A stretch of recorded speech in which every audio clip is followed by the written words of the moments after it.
Yeah, g'day everyone. I know everyone's just seen that thumbnail and hopefully you've all got a big smile just like I do on my face. G'day and welcome to the TryPod family to our round 23 NRL preview.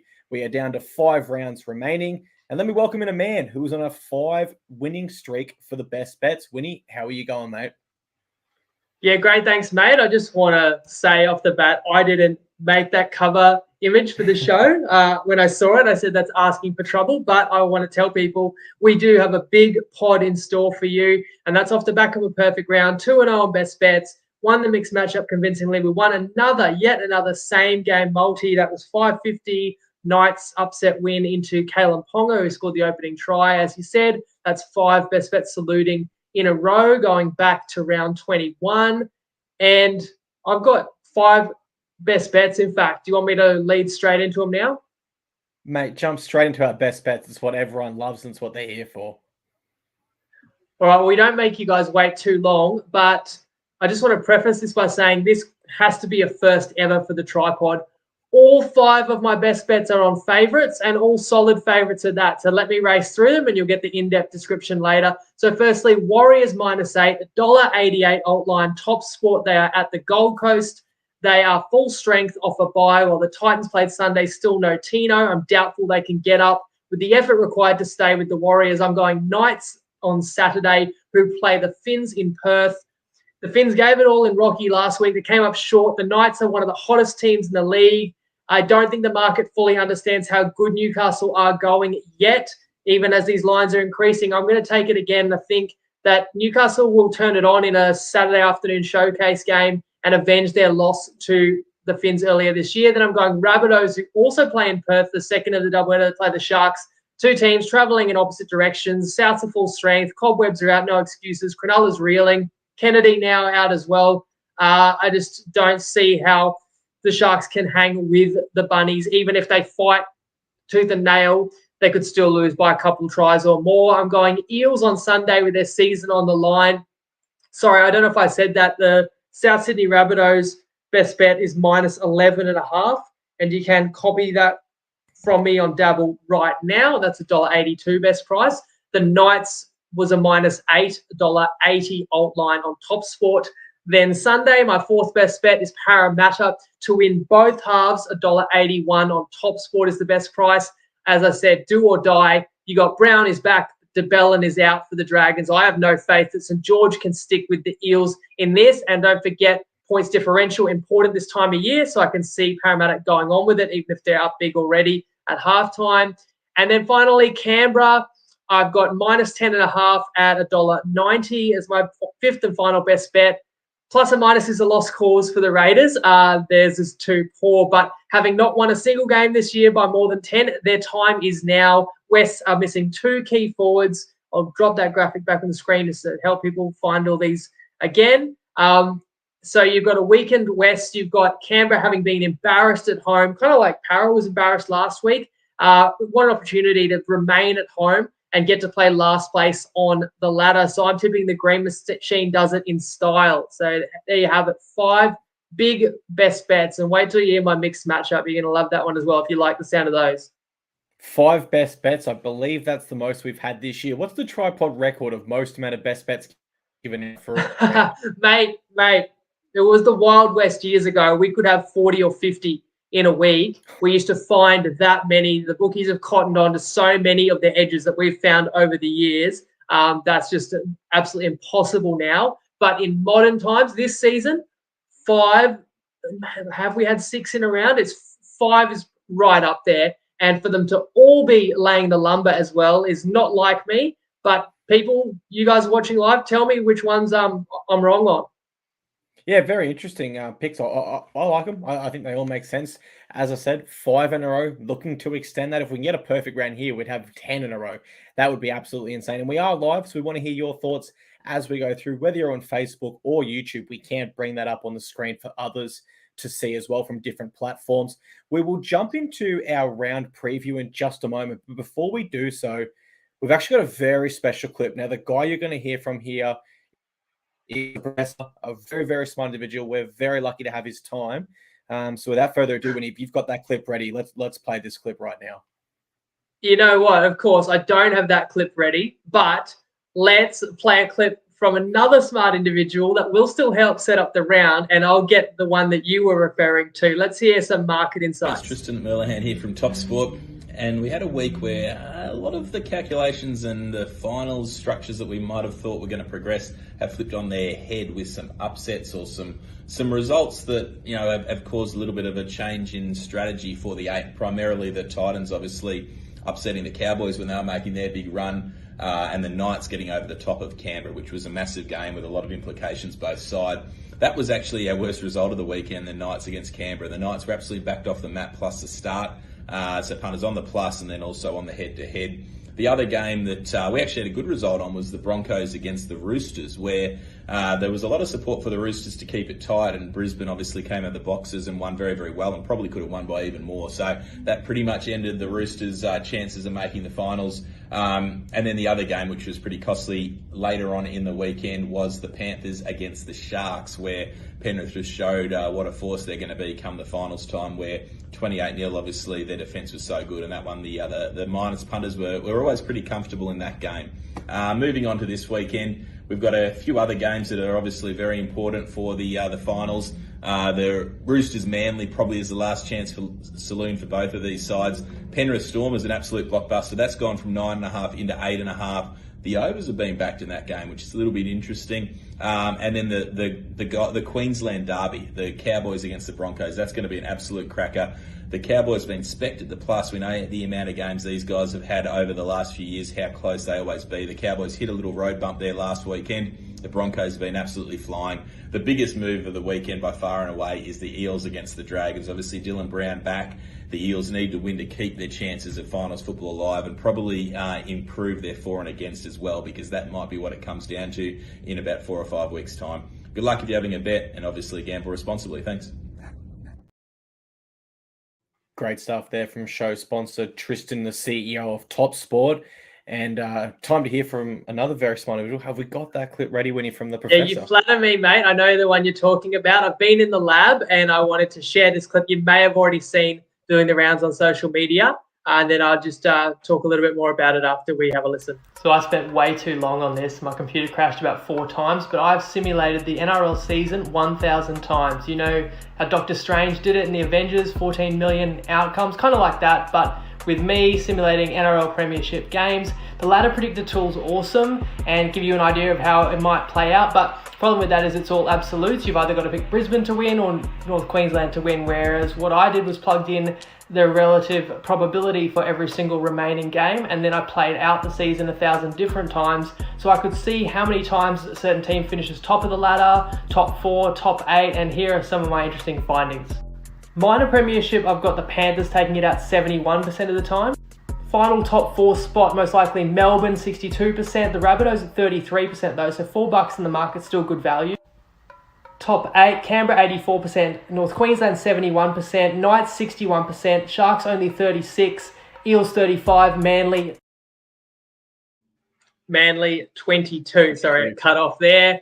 Any questions people have about that, hit me up on the show. We can respond. I let my nerdy side out for that one. But at this time of year, people are always looking for an edge in those futures markets. And I think this is a very worthwhile exercise. Of course, it was a bigger project than I expected. Put a lot of time into that. But it's an awesome model that now I've got. I can massage and manipulate as we go. Every result, I can feed that in. As anything changes, and things will still change, I can keep updating that. The biggest feedback I got from people was, why didn't you mention New Zealand? And it wasn't that they're not in there. It's just that they're not really in contention for the minor prem, but they're basically a lock for top 4. So I was just talking about those interesting junctions. Same for Brisbane. I didn't mention Brisbane, but Brisbane's pretty much got that remaining 28% chance of winning the minor prem if the Panthers don't get it. And people ask me, what about finals? That would be a separate model, so I might need to do that later. But one other thing, Clarkey, I found quite interesting. We've got 11 teams still in contention, really. I see it like 6 sides. The 6 I mentioned for the top 8 percentages are fighting for 3 spots. With 5 weeks of fixtures to go this season, there's literally only about 3 or 4 games in the whole season that don't have a bearing on finals. There was never more than 1 game a week that didn't have a bearing on how the finals are going to shake out. So I just think that's awesome, because basically every game is going to be so meaningful. Absolutely. And I think even if your side is maybe playing a side that's out of finals contention, for other fans, they might be watching, let's say the Titans were playing the Eels. Titans fans would be watching, and Cowboys fans might be eagerly watching, saying, well, I hope the Titans win, to sort of upset those sides that are around the 8 as well. So literally every game from this point has implications for a large fan base of teams that are competing for the 8th there. I do have one final question before we get into our preview. It's a really serious one, actually. You mentioned Doctor Strange. If you were in a Marvel movie, what superhero would Jacob Wynn be? You put me on the spot there. Why don't we open it up to the followers? I'd be very interested to see what they say. I know I am a bit strange, so I've already thrown him out there. I don't follow it like that closely to know. Have you got one for me? No, I was trying to think of a smart one while you were talking, but I'm not quite that intelligent. So let's move straight into Someone will give me a good one. Yeah, I'm looking forward to seeing some of the comments roll through.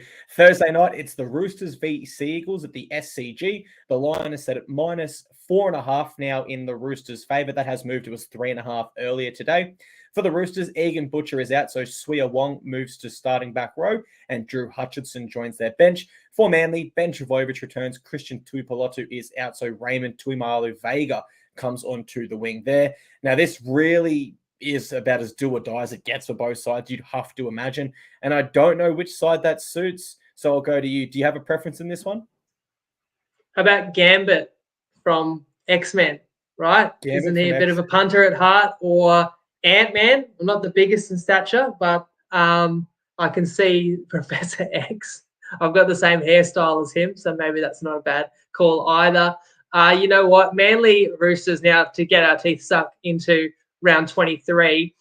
Don't forget, this game a year ago was the beginning of the end for Manly. I don't want to go over all that jersey stuff again, but it's kind of funny this time around. It's the Roosters who come in virtually cooked, and it was a challenging one for me to read off the bat. I don't have a play in this game because I've got the Roosters, who I know are dead in terms of season ambitions, but I still believe at this point they are the better team than Manly. They are in front of their season ticket members. And the Seagulls have been far from convincing the last 2 weeks. They've only won by 4, where they led by 30, and then won by 6 against a pretty weak St. George. But it depends how you read into those games, because at various stages, Manly scored 5 straight tries against Cronulla and 4 straight against St. George to, snatch hold of those games and ultimately be enough to build a lead that they held on to. If I had to play this game, I could only play Manly because I know what I'm getting, a side that's definitely motivated and season's still alive, but I just can't quite do it. I don't know. Is it Roosters bias still in me? I'm just wary of what the Roosters could do in the absence of pressure. And I don't trust Manly, even though their season's on the line. They have not shown me enough to prove to me they're always going to be consistent for a full 80. Difficult one to tip. Manly have done this year. Roosters have just done this. So if I have to, I'm going to lean with the Roosters with the home advantage there at the SCG, where they have won 3 of their last 4. And also being a cricket or AFL oval traditionally, they did play a whole home season on there, so there is that advantage there. They've won 6 of their last 9 against Manly. These sides did meet recently as well. I think it was round 18, and Manly won that by 2 points. But I thought that game was just extremely lackluster. There really wasn't too much separating both sides. They were both poor, realistically, if I have to give a brutal assessment of that game. So I will give the Roosters another chance here. I think if they can get their start right like they did against the Titans, they are a chance to just pull away from Manly in this one, because we did see last week with the Sharks, 2 weeks ago, rather, with the Sharks, that Manly are susceptible of conceding in quick bunches, and the Roosters showed us against the Titans they can score in quick bunches. Problem is, they haven't done it with any great consistency this year. So if I absolutely had to make a play here, I would favor Roosters at the line, but I'm certainly not too confident in that prediction at all. Friday, 6 p.m, it is the mighty Gold Coast Titans up against the New Zealand Warriors at Seabus Super Stadium. The line is set at -8.5 in the Warriors' favour. No changes for their side. For the Titans, Jojo Fafita is out, so Aaron Schultz moves into the centre. This one seems like an easy one to tip on paper. I know you've got a best bet here, so maybe a chance to tell us a little bit more why. It does seem easy, and I felt like it seemed easy last week to tip against the Titans, but something held me back last week.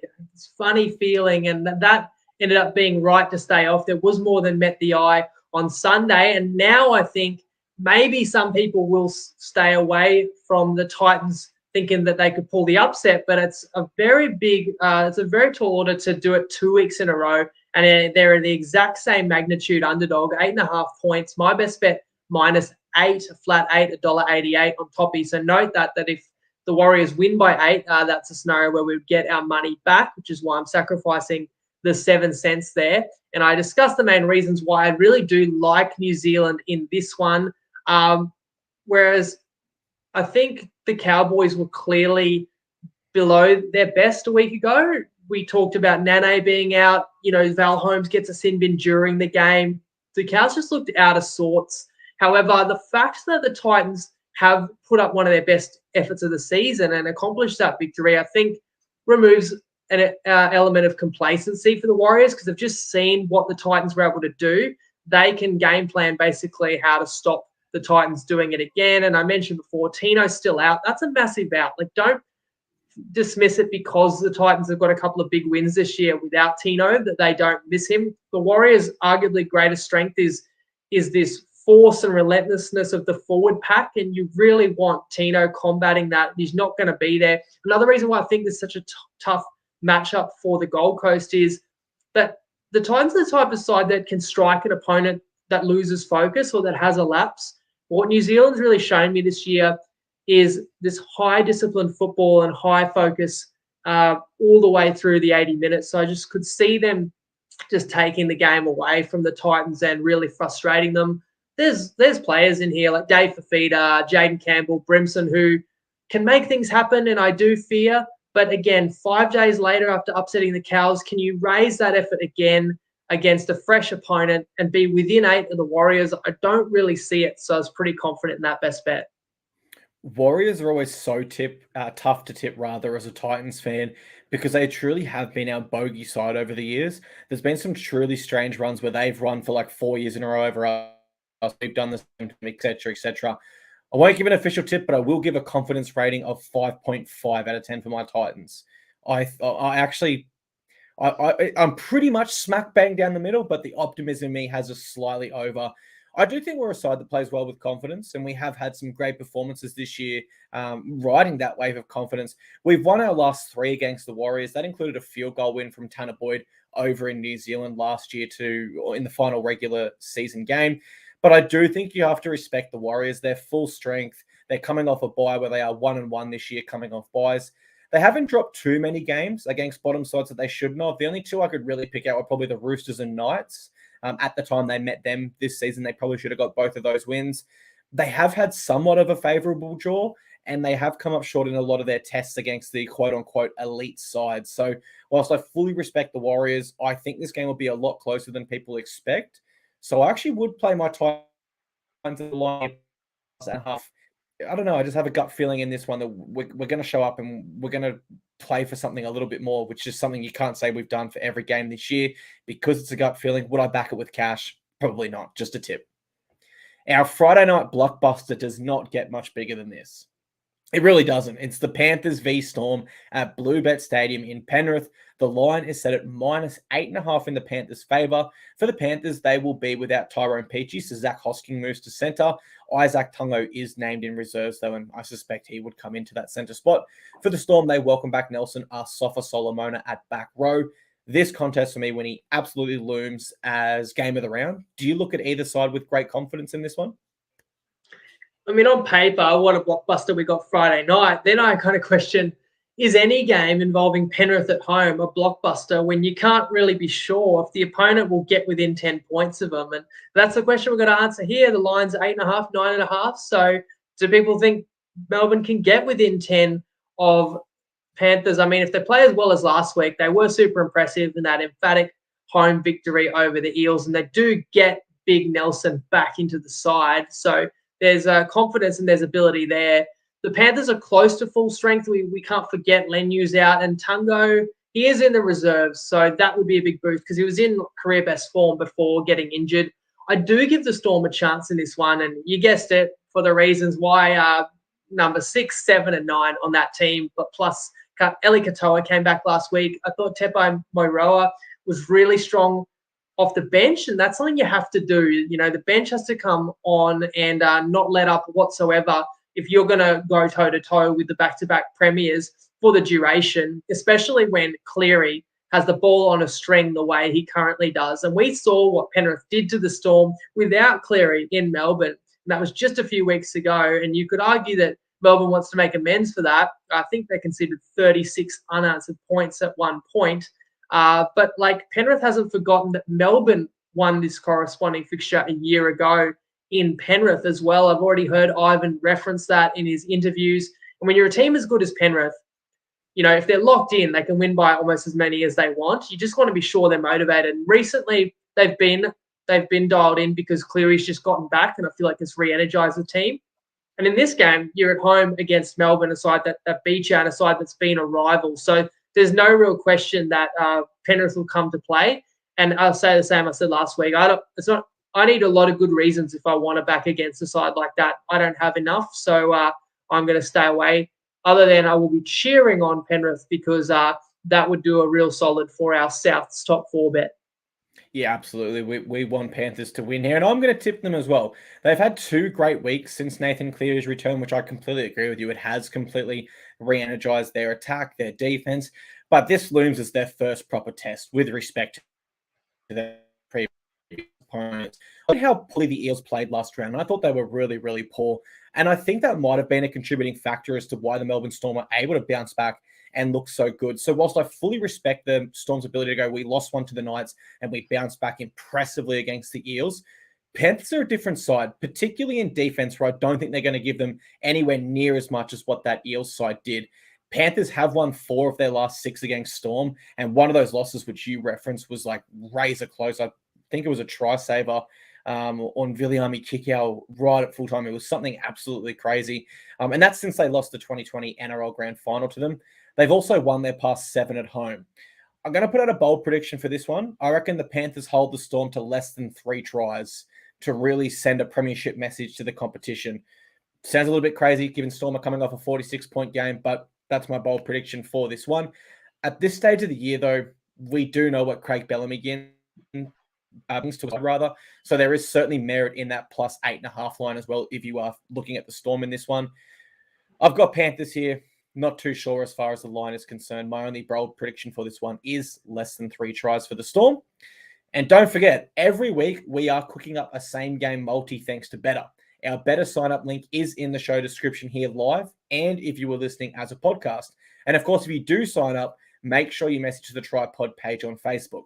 But before you sign up to any bookie, think, what are you prepared to lose today? Set a deposit limit. For free and confidential support, call the number or visit the website on screen now. And Winnie, have you had any thoughts this week as to which game we might go for our Better same-game multi yet? I've been thinking all about these best bets, so people will have to stay tuned. I picked the right one last week, so we'll let you know Friday whether we do go for this game or we could build it into one where we may perceive a bigger edge on Saturday. I know the exact match you were just talking about before too. It wasn't Kikau. It was Kikau saving a try. He held Justin Olam up, right? It was like the final play of the game. That was in Penrith between these sides. I think it must have been 2021. And I remember it well because I'm pretty sure I had Panthers as a best bet there. So he saved my bacon on that occasion. Whether it's that close this time around, we'll see. But you've got to love the rivalry between these clubs who've had a lot of success in the last 10, 15 years. Yeah, that was a special game of footy there. Saturday, 3 p.m, it's the Cowboys v Broncos at Queensland Country Bank Stadium up there in Townsville. The line is set at -4.5 in the Broncos' favour, who welcome back Jesse Arthurs and Brendan Piacura. For the Cowboys, Valentine Holmes failed the NRL judiciary last night, so he has been suspended. Zach Labour looms as his likely replacement, as well as Griffin Neame and Heelan Lukey returning via the interchange. This has been a classic derby and a fantastic rivalry for a number of years now. I think you had Broncos as a best bet, so you don't see the Cowboys bouncing back here at all? I didn't have Broncos. I think you might be remembering that I said on Sunday I would play Brisbane, and that's another time where watching the recap pays off. I mean, this was Pick'em last weekend. Once the Cowboys had lost, I think the line was more like 1.5, 2.5 Brisbane, but I said live, it wouldn't be still available on Wednesday. Here we are. It's 4.5. So as you mentioned, Lukey out, but Lukey in, but Holmes out. I'd love to know what North Queensland was thinking. He got 2 weeks regulation high shot for mine. The Challenger, now he's got 4 weeks. How did they think they were going to get that downgraded? I don't know. That's a massive error in judgment now, and it's costly. This is not just an electric Origin caliber outside back, but your goal kicker as well. Now you got to play your big rivals, Brisbane, who were highly impressive at the Gabba, dismissed the Roosters. We already talked about how the Cows were so lacking, in fact, held scoreless against the Titans, in the second half there on Sunday. If we want to excuse that loss, we can say maybe they're looking ahead to this matchup, and I wouldn't be so foolish as to write off the Cowboys and forget all of their great form they've shown in the last 6 weeks just because they had one bad game. You are allowed to have one bad game here or there. But on the other hand, have the Cowboys beaten anyone like Brisbane on this kind of 6-7 week run? You may look at the schedule and say they did beat Penrith, but that was in an Origin-affected week. So I just wonder how many opportunities are the likes of Robson, Drinkwater did and going to get to do their thing. I know they're going to be at home and they're determined, but this Brisbane side are so strong. Someone asked, can anybody stop the Panthers? I mean, Brisbane's a side that possibly can. I'm not willing to, engrave the trophy with Penrith for a third time yet. Brisbane's one of those sides that's an absolute contender. And in the back line, Walsh is back now, Staggs and Farnworth, so hard to stop. Reynolds, one of the form players in the comp as well, controlling the game. And then that's before you even mentioned Brisbane's rampaging forward pack. And I must admit that the Cowboys have got a pack that could match it with the Broncos. So I give the Cowboys a chance in this one. And I'd probably agree with the comment earlier. It might have been Ryan said that this is his game of the round. And I think there's something extra exciting about these two meeting at daytime. I know Brisbane's a superior team. I know Brisbane's going better, and it gets compounded by the Cows missing their goal kicker. For me, a line around 6 would be justified, so it wasn't strong enough for a play. But I would probably lean to Brisbane. Just, had the line been shorter like it was a few days ago, then it probably would have been among my best bets. Yeah, before I jump into my pick, my apologies for mixing up the best bets there. For anyone interested in listening, I actually don't live. I'm trying to remember as we go live what they were. I thought this was one of them. I am going to take Broncos here, as I just feel like the Cowboys, the last round loss to the Titans has probably taken a little bit of wind out of their sails. We're talking a side that was crushing a 6-game winning streak and somehow didn't defeat a side at the time that was sitting just outside of the bottom 4. Outside of that 6-game win streak, can I be honest? I think the Cowboys have been really ordinary this year. Like, that winning streak was awesome, but really, apart from that, there's been times this year where I thought they would have been definitely missing the top 8. Whereas for the Broncos, I've just been impressed with them every single game. And I don't think when you're trying to get back on course, your biggest rivals that are traveling in second position and looking awesome this year in the Broncos are the right team to do it against. I will say the Cowboys have a great home record. They've won their last 6 straight at Queensland Country Bank Stadium. So if you do like the Cowboys, potentially that's a stat you look into there. But I'm going to go with the Broncos here. Because they remain in the hunt for the minor premiership, I think they embrace pressure well this year. I put all that together. I think they should be able to put away this Cowboys side. They've also averaged 36 points in the last month. And if they can score that average again, certainly I think they can defend the Cowboys at 30. And so I would play the Broncos at the line there. -4.5, absolutely. They can get that average, Winnie. That's out of reach for the Cowboys, in my opinion. And the question there about whether the Cowboys would still make the 8, they could. I think they could slip out of the 8 with a loss and with certain other results. That doesn't mean it would be permanently. For mine, I think the Cowboys could lose this and still make the 8. I had them in the Sims getting into the top 8, I think 71% of the time. So with a loss here, it would drop closer to 50-50. I can actually plug that in and let people know. Maybe I could do that in a minute. But it's a crucial game. I think, as I said on Sunday, the loss to the Titans may have knocked out the Cows' top 4 chances, but they're definitely still live for top 8. Regardless of all that, it's an important game for obvious reasons when you welcome Big Brother up into your house.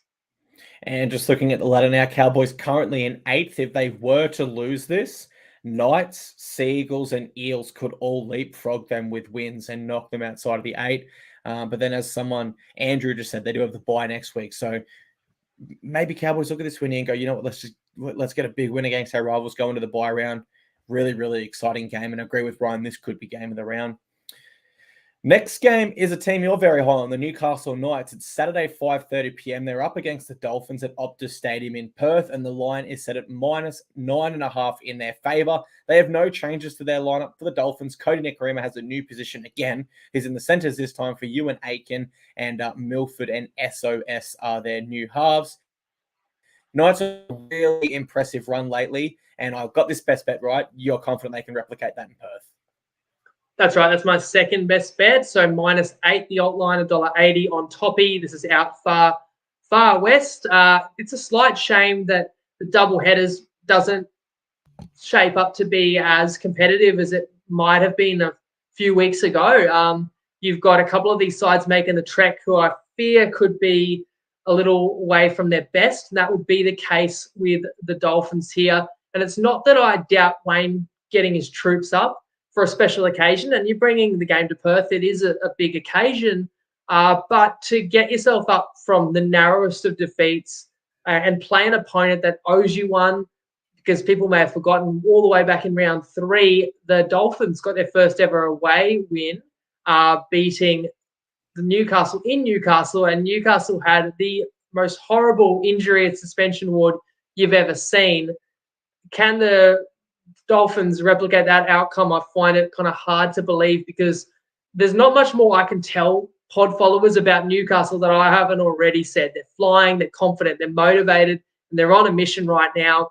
There's a question, can anyone outside the top 4 win the premiership? I won't go that far with the Knights, but there is another team travelling to Perth that I could make a case for soon, Michael. But the Knights are everything you want in a team to back. They're healthy, the players are in form, and they're just really enjoying their footy together, really ripping in.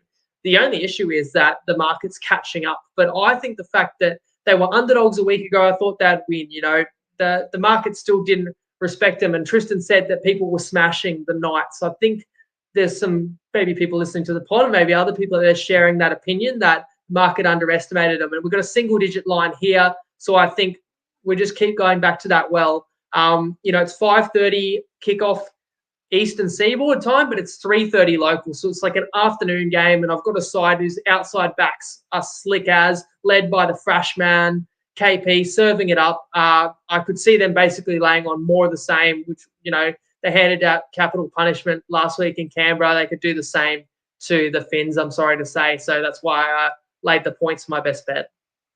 When I looked at this one, I actually did weigh up tipping the Dolphins outright. I probably can't go that far. 1, just for the form Knights are in. 2, Knights fans will think I'm the biggest hater because I have tipped against them for a lot of their current winning streak. But I just get the feeling that on this run home, the Dolphins are going to spur a few upsets on the way there. Over in Perth, an occasion for them. We know they have done occasions well this year. Bennett, a great people and person motivator. I can see a world where the Dolphins take it to the Knights here. We saw last week, sides are in form and they look invincible until they don't in the Cowboys there. I am cautious though. The Dolphins have only won outside of Queensland once this year. And I think that's something you really have to consider. They're not winning games in New South Wales. That would have been the game against the Knights actually in Newcastle. So off the top of my head, no. Well, they beat St George away as well. So they've won. The Dragons got them, didn't they? Oh, that's right. They lost to the Dragons. I should remember that because I had a best. Yeah, so I can't think of any other Dolphins wins outside of Queensland. So if that fact's correct, then yes, it was against Newcastle. Yeah, I'm scrolling through the ladder now. That's right. When they beat the Dragons, that was back at Suncorp. Yeah. A lot of their wins have come at Suncorp this year. They did beat them in there. They lost to the Warriors. Yeah, they have not got the job done outside of Queensland this year. I mean, the Sharks win might have been a designated away game, but of course that was Magic Round. Yeah. So good call. Don't think they can do it to Newcastle twice, but we'll find out. You got anything more on this game, or you want to go to the second of the doubleheader? Yeah. Just to add, if you do read into you probably do take that Knights one. But then if you do think that the Dolphins are capable of kind of harnessing everything around them like they have earlier this year, maybe that 9.5 line does speak to you. I would prefer the Knights in this one if I had to make a play. But Wayne Bennett has never lost a game in Perth before. He's only been there 3 times, so it's not really a stat. I'm only choking around. Okay.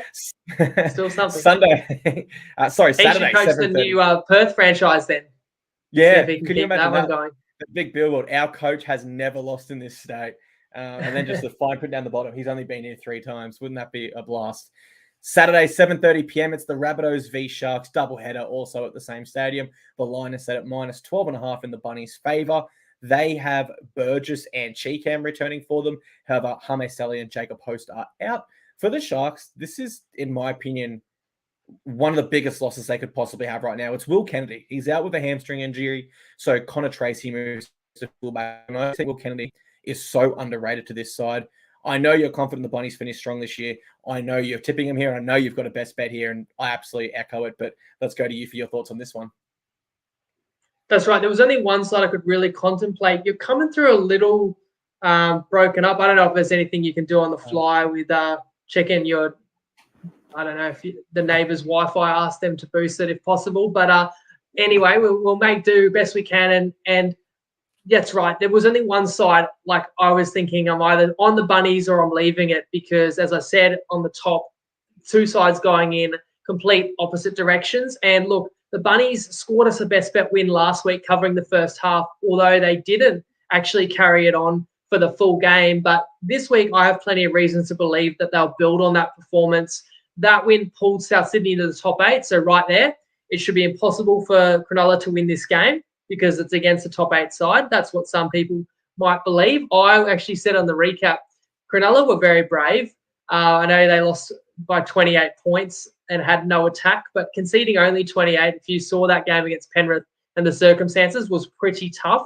However, this one, I think South's every bit as formidable as Penrith, in terms of attacking prowess, and they haven't demonstrated their powers in quite a few months, to be honest.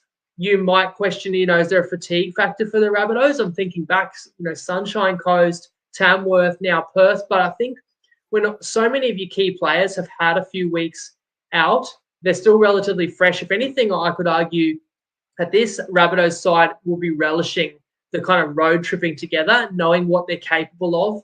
And I think that this could be a big statement game. Whereas for Cronulla, they're just desperately trying to stop the rot, come out with a good performance. A win would do wonders for them. But when you have to play Penrith and you have to play South Sydney, these aren't teams that give you much oxygen. And as you mentioned, Kennedy's a huge loss. Like when I look at the Cronulla lineup, I'm really looking through the personnel going, which players are going to, turn the tide in a game their way when it's against them. And you would look to Nico, but his form slump is real. Kennedy was that game breaker. Teague Wilton has not been highly discussed, but Cronulla's really missed him on the left edge. And Nikora was having such a great year, but his form is really tied to Nico playing outside of Hines. So I just don't know who the Sharkies turn to in this one, whereas Souths are littered with stars. That's why I'm not going to feel silly, laying another high line with Souths, a side that I know can score in our surges of points too. And I absolutely agree. I am going Souths here. Usually I'm somewhat worried about the bounce back factor because we know the Sharks have shown some class this year. The issue I have is they have not shown that class against the elite sides. And I do think the Bunnies at their best are an elite side in this competition. They're back to full strength. They were last week. And I think we saw glimpses of their best against the Tigers, but certainly we didn't see their absolute best. This week, I think we see it. I think they fire a real shot to the rest of the competition here. Meanwhile, the Sharks, they've just been awful in recent games. Take out that final 10 minutes against Manly, and they've really shown us next to nothing. There was however many points in that last 10 minutes there. It was wild. It is Wade Graham's 250th NRL game, but I just feel a side that's averaging 34 points in their last 3, conceding that is, low on form, low on confidence, traveling to Western Australia, and not really galvanized playing as a unit. I do think all these factors are just a bridge too far for the Sharkies at the moment, and so I'm not even interested in that plus 12.5 start like I weighed up the plus 16 last week game. Not interested at all. I think Bunny's 13 plus, and therefore I would take them at that line. Move on to our And Sunday Ryan games. has a guess that the best bet is all the best bet teams to cover minus 100 or something. That would be a fun one. He might not be that far off. You're going to have to wait a little bit longer because we've got 2 more teams to discuss who I am backing for best bets on Sunday. Mixed matchup is on its way. Let's move into the Sunday games. 2 p.m. Eels v Dragons. We're at Combank Stadium in Sydney. The line is set at minus 15.5 in the Eels' favour, who welcome back Dylan Brown from suspension. Lumi comes onto the wing for Wonga Blake. Wiramu Greg and Makahesi Makatoa also return on their bench. For the Dragons, this is also a big loss. Jack DeBellin failed at the NRL Judiciary also. He is out. Eels seem a logical tip in this one. And myself, I'm not turned off that big line. What was the line you got for the best bet there? This one I didn't play the line. I played team to win both halves, and it's $1.81 on Toppy. Right, so you've got to be leading at halftime, but then you've also got to win the second half. So you could, in theory, you could win a game by 2 points if you won each by a field goal. Realistically, you could win a game by 4, 6, 8. You could win both halves. Right, but they also could win by more than 15, and then the likelihood would be that they'd win both halves. So that was my favourite way to play this one. Parramatta comes in 11th, but their season's on the line. My sim, for what it's worth, still gives them a 1 in 3 chance to make finals. So clearly, a game like this, you have to take care of business. And Brown back. Ultimately, is it too late? We won't know the answer to that question for a few weeks. And ironically, the Eels probably don't need Brown this week. They'd probably win pretty comfortably anyway. But nevertheless, I expect he'll have a huge showing and kind of play with a point to prove, and still a really talented player. And I have no reason to trust St. George. I thought they may get lapped by Manly a week ago, but did fight back in that game. And that, a decent start also kept them in the game for longer. And that was at home. This is at Combank. DeBellin suspended. Too many kind of factors to like Parramatta. I don't think they're going to muck around. So as I said, just get that halftime lead. But then because points differential is so important, if they're up 2 or 4 or 6, whatever at halftime, obviously they're going to go on with it. But if they are up, 20 or more at halftime, you would be thinking, oh, I wish I just played the line. And that's true. But I think if they're up big, they should see it as an opportunity not just to win, but to really make a dent in the differential, which could be all important because we understand how many sides are up, jockeying for these finals positions. So that's why I'm on yet another big favourite. Yeah, I think team to win both halves is a great way to play this one. For what it's worth, I also like the Eels at the line here. The return of Dylan Brown really can't be understated. We saw with the Panthers last year with Jerome Luai and Cleary unavailable. They still have that chemistry. They come straight back into the side, ready to rip in right before finals. And as you said, the Eels sit in 11th, so it's time to go. It's as simple as that. I don't like that Brendan Hands has been left out of their side completely. I would have liked to have seen their spine for the majority of this year together at some stage in this one. I think that would have really helped, particularly when we're looking to win both halves in this one. But by the same token, Jack DeBellin is out for the Dragons, and he has been so big for them that all averaging 50 or so tackles. And they've also lost their last 9 away games in a row. So it's a shocking road record. They've just lost arguably their best player this year. Eels have won 10 of their last 13 against Dragons and 6 of their last 7 at Combank. I think it's going to be a high-energy game where the Eels do score a bunch of points. And if I had to throw some anytime try-scorer options, I've got some smokies in Clint Gutherson and Bryce Cartwright. I can see them going down that edge for Cardi. I could see him scoring from a kick from Dylan Brown. And for Gutho, same reason I offered him as a take on Toppy, try score a few times this year. He just has that energy. He's around everything. I think he'll score a lot. He's going to be there nearabouts. Especially with that slick new haircut. I tell you, he's not a smoky. He's probably even money when they're such big favourites. But Cardi, that would be a little bit juicier odds. I certainly can't disagree. He's looking like Heisenberg from Breaking Bad. We're not talking Josh Adokar, $1.16 odds to score against Scotland like we saw in the World Cup. So, but yeah, you might get a bit of value if you do potentially factor in those anytime try scorer options there into a multi. Let's kick on to the final game of the round. It's Sunday, 4 p.m. Raiders v Tigers at GIO Stadium. The line is set at minus 11.5 in the Raiders' favour.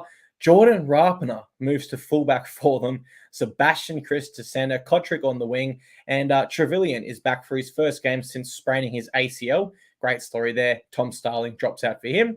For the Tigers, they are without Utu Ikamanu and Sean Bloor, two of their best. So Jake Simpkin and Asu Kiapoa come in. No doubt they just need to win here to stay in touch with the top four. It looks like a favorable matchup. If there's a side to get your biggest win of the season on, it would be the Tigers, realistically. They got a 10-point win over the Dragons, right? And Tigers are the only side lower than them on the ladder. So this is their opportunity. Am I right, Winnie?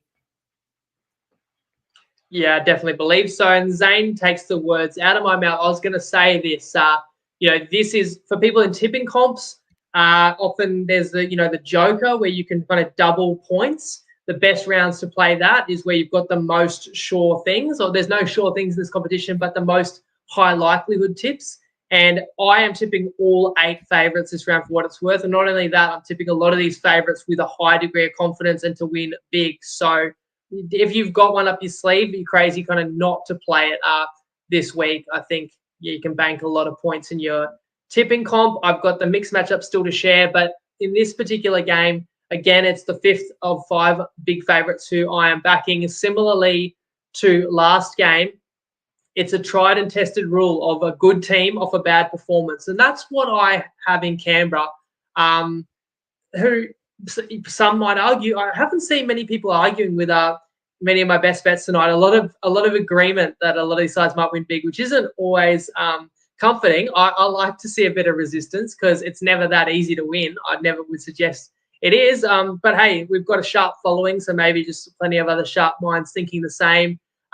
For what it's worth, like Canberra was so bad last week, but they did come up against a red-hot opponent, and I didn't think they'd be as bad as they were, but I did understand it for the reasons of not only what Newcastle's been doing, but also the situation Canberra were in coming back from New Zealand and the emotion involved in that. That loss doesn't have to define the Raiders. I think Ricky's really going to challenge them to respond to that, and I do think Canberra are so fortunate that when they need a bounce back, what better could the doctor prescribe than a home game against the last place West, who are missing 2 important forwards, Uturkamanu and Bloor, as you said. I didn't hear if Croker was dropped or injured, but without sounding too harsh, I've been thinking for a few weeks now, he's played his 300th. He's really not in their strongest back line. I thought the move would be Chris to left centre and you bring Savage back. I'm not sure of Savage's status, but the question was there that Rapana is fullback, and that's what I've heard as well. Look, he's a guy who not my favourite option, but he's busy, and Kotrick is a nice in. I know some people, if they were pushing back on this tip, might say, yes, Canberra never wins big. It was a controversial 1-point win to Canberra last time these sides met, but West were at home. They're even more inconsistent away, and I think the fact that Canberra has not been able to go on with any of their wins is all the more reason to stay focused and to pile it on. And I think it's going to begin from the front. The Raiders pack are just going to get after it. And I would be surprised if West can match it with them.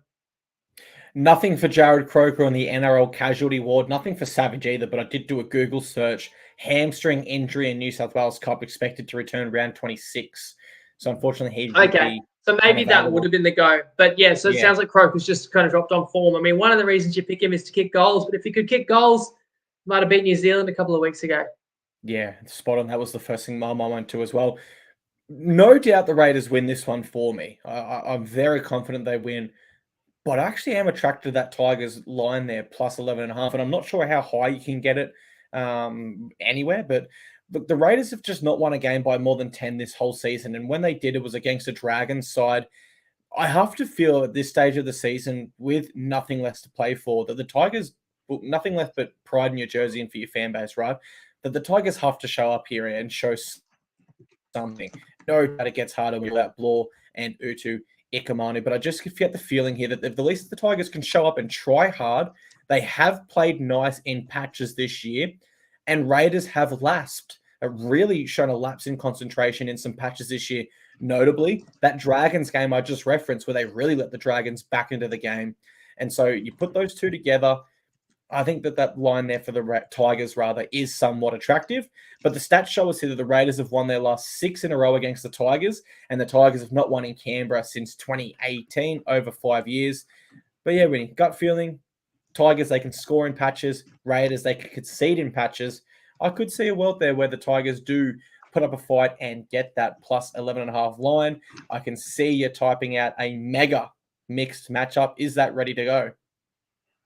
It is ready to go. So I like 5 big favorites this week. So why don't we have some fun with that, and let's play those 5 favorites to outscore their opponents by 60 combined. Now, importantly, they don't all have to win. I think they all will win, but they don't all have to win, because if I like 5 teams to all cover their lines that are kind of anywhere from 8, 8.5 through to Para's line is 15.5. We're taking at a different angle, but I think they're all going to win big.